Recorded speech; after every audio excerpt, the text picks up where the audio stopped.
हाय, अरे बहन तुम्हारे को क्या जरूरत पड़ी है पूरे मोहल्ले की इंस्पेक्टर जमशेद बनने की?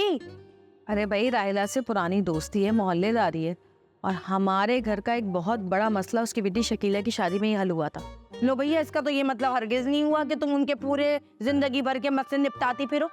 तुम खुद सोचो, जब लड़के के माँ बाप इतने फ्रॉड हैं तो क्या वो लड़का अपने भोलेपन से इन लोगों को बेवकूफ नहीं बना रहा होगा? देख भाई, मेरे को तो लड़के की बात में दम लग रहा है। अगर मैंने इस मामले को अभी नहीं निपटाया ना तो इम्तियाज भाई आकर राहिला का जीना आराम कर देंगे, क्योंकि उनको तो ये पता ही नहीं है कि लड़का और लड़की दोनों एक दूसरे को पहले से जानते थे। भाई वाकई? लेकिन तूने ये बात मेरे को पहले तो नहीं बताई। भाई, शकीला जहाँ सिलाई कढ़ाई की क्लासेस लेने जाती है ना, वहीं पे मुलाकात हुई थी जाहिद से उसकी। ये आय हाय, ये लड़कों को कब से शौक उठ गए ये सिलाई कढ़ाई हो गए हैं? भाई, उसका कहना ये है कि उसको फैशन डिजाइनिंग का शौक है। अब लो भैया, ऐसी बातें जब होंगी तो भला कौन एतबार करेगा, बता मुझे। खैर, एतबार तो मुझे भी नहीं है। इन लोगों ने क्या किया, सोचा कि इम्तियाज भाई जो हैं वो कहीं इनकार ना कर दें, एतराज़ ना करें इस बात पे, तो इन्होंने सोहरा मासी के ज़रिए रिश्ता भिजवाया।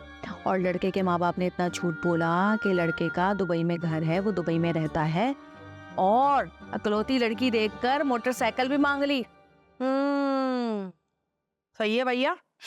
इसका मतलब तो ये हुआ कि वो कौन है, सुगरा मासी, उनने तो बेटी गंगा में हाथ डाला और बाइक निकाल के अपने बेटे को पकड़ा दी है। सिर्फ यही नहीं, लड़के के माँ बाप ने शादी के बाद लड़के को कुछ पैसे देकर रवाना कर दिया दुबई लड़की के साथ, और वो जो मोटरसाइकिल थी वो लेके गांव निकल गए। आज तो क्या मतलब इसका कि वो लोग क्या टंडोला यार में नहीं रह रहे? अरे हमें क्या पता कहाँ रह रहे हैं, ये तो उस लड़के को खुद नहीं पता कहाँ है। आज तो वो तेरे हाथ पैरों में काय को पड़ा हुआ था उस वक्त है। भाई, वो मुझे कह रहा था कि इम्तियाज भाई के आने पर उनको मैं कुछ ना बताऊं। अब लो, इससे क्या होगा भला? भाई, वो दोनों सिलाई कढ़ाई का काम अच्छी तरह जानते हैं, ठीक है ना, तो मेहनत मुशक्कत करेंगे और अपना गुजर बसर कर लेंगे। अब भैया तेरे को क्या एतराज है? अगर मौका मांग रहे हैं तो ये तो अच्छी बात है ना। अब दोनों की उम्रें भी कोई इतनी ज्यादा तो है नहीं है, दोनों की खैर खबर रखती रही हो तू बस। और क्या है, जैसे तैसे होगा, दोनों मिल बांट के गुजारा कर लेंगे। भाई, सीधी सी बात है, मुझे एतराज़ इसलिए है कि जो एक बार फ्रॉड कर सकता है वो दूसरी बार भी फ्रॉड कर सकता है। मुझे तो उस लड़के पर बिल्कुल भी यकीन नहीं है। अब ये जाहिद ने कहाँ फ्रॉड का साथ दिया है? उनने तो इसलिए बोला ना कि बस शकीला से शादी हो जाए, और क्या करा उनने? अरे ये तो वो कह रहा है ना, हमें क्या मालूम और क्या क्या झूठ बोले में। और ये भी तो हो सकता है कि उसकी नजर इम्तियाज भाई के बच्चे कुचे माल पर हो।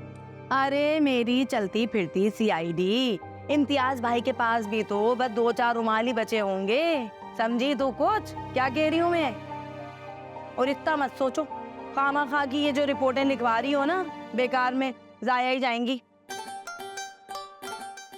आई हाय, ऐसी ठंडी हो गई चाय, जा जाके इसको गर्म करके लिया। बात सुनो भाई गुलशन आरा, अगर तुम्हें चाय पीनी होती ना तो यहाँ आके किचन में जाके चाय बना के 2 चुस्कियां लेके निकल लिया करो। मेरा क्यों दिमाग खराब करती हो तुम्हें? मैं कोई गरम गरम नहीं करी चाय। चलो उठो, निकलो, शाबाश। अब ये जो मुफ्त की चाय होती है इसको भी तो हलाल करना पड़ता है ना। अब देख, अगर मैं ऐसी खैर खबर नहीं लूंगी तो गुलशन आरा न्यूज नेटवर्क तो ठप पड़ जाएगा, रेटिंग गिर जाएगी सारी की सारी। बहरहाल मैं चाय गरम नहीं करूंगी तो कितना ही मस्का लगा ले मुझे। अच्छा, जा रही हूँ मैं, गरम करके लाती जा रही हूँ। पिएगी? तेरे भी गरम कर दूँ? हाँ, तो अपनी करेगी तो मेरी भी कर। चल सही है, बना दी, बस बहुत है।